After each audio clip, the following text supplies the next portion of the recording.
Senator Tom Wright of Volusia County quietly filed Bill 1346 on December 21st to little fanfare. And I've been trying for days to talk to him about why, but his office tells me he's too busy. Meanwhile, government officials and consumer advocates tell me they're shocked by the bill and they want it stopped. Most states require car dealers to transfer title to buyers typically within 30 days or face getting kicked out of the state.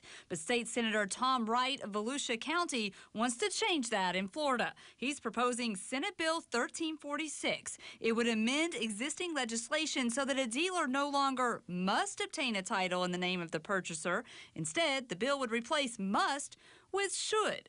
Senator Wright has not returned my calls to explain his motivation, but Pasco County tax collector Mike Fasano, whose office processes titles, was stunned when I notified him of this bill. What kind of consequences could this bill have? Well, it'll have a major consequence. First, if you do not require the dealer to turn a title to the new owner into their name within a certain period of time, or maybe never, that owner or that new owner never truly owns the car.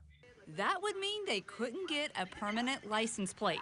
And that's exactly what my Better Call Banking investigation found happening to Carvana customers. And December 17th, state regulators responded, giving Carvana until the end of January to clear up title issues or face losing its license. Wright's bill was filed just 4 days later. Fasano calls the timing suspicious. My question would be, what makes you even think of this?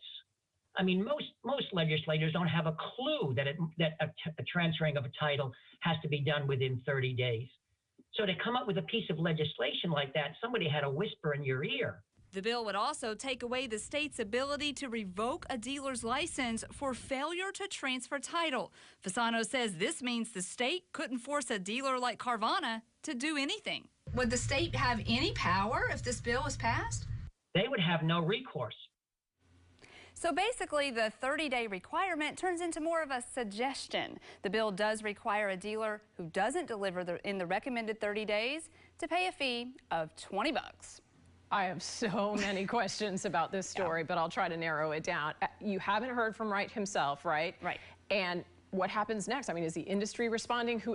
Like I said, I have a lot of questions. This doesn't really pass the smell test. Yes, I think this is the beginning of much more to come, but Fasano tells me he's already contacted the state's Tax Collector Association, and they told him they didn't know about this bill either. Other politicians I've spoken to tell me that they plan to contact Wright himself to make sure that he understands the consequences. And again, Fasano tells me that he's hopeful that once he does understand those consequences, he'll drop the bill. But it's also suspicious that there was no press release or anything, no fanfare, which we very typically get from lawmakers when they are pushing some agenda. So. Something they're proud of, yes. All right, stay on it. Thank you. We will.